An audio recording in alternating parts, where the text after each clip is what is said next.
আমাদের টিমের সবাই এখানে আছে। তো আমরা প্রায় হাফ কিলোমিটার প্রায় ভিতরে প্রবেশ করছি। টাঙ্গাইল ময়মনসিংহ শাসিমানা না, টাঙ্গাইল ময়মনসিংহ শাসিমানা ফুলবাড়িয়া উপজেলা। মানে এত বড় অ্যামাজন জঙ্গলের মতো এটা ড্রোনে শুট নিলে বোঝা যায় এটা কতটা।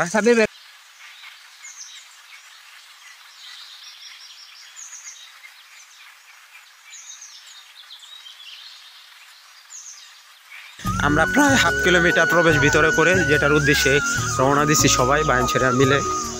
তা প্রায় এখন কাছাকাছি।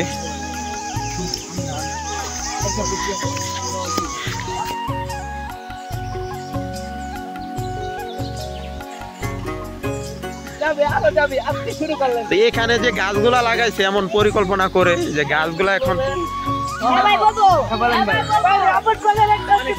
যে এটাকে রাবার বাগান বলে। তো রাবার বাগানের যে একটা দৃশ্য মানে সবুজে ঘিরা একদম প্রাকৃতিক দৃশ্য।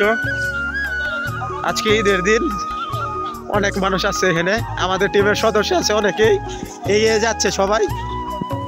গন্তব্যের কোনো শেষ নাই, শুধু গাছ আর গাছ।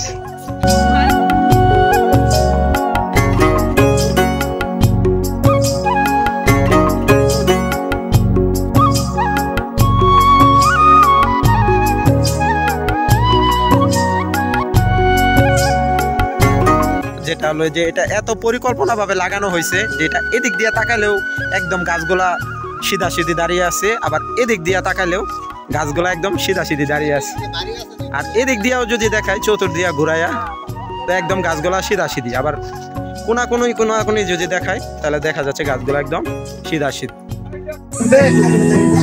তো এখন বিকাল প্রায় 5টা বাজে, যার কারণে একটু এখানে অন্ধকার হয়ে যাচ্ছে, সূর্য প্রায় ডুবে যাবে। আমাদের টিম মেম্বার যখন আমরা আসছি প্রায় 15 জনের মতো, ছবি উঠাইলাম। তো ঘোরাফেরা করে এখন আমরা বাড়ির উদ্দেশ্যে রওনা দিব।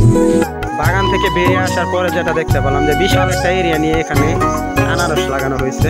আর এখানকার আনারসই প্রায় বাংলাদেশের 50% জেলাতে রপ্তানি করে এই এলাকার মানুষের জীবন জীবিকা করে।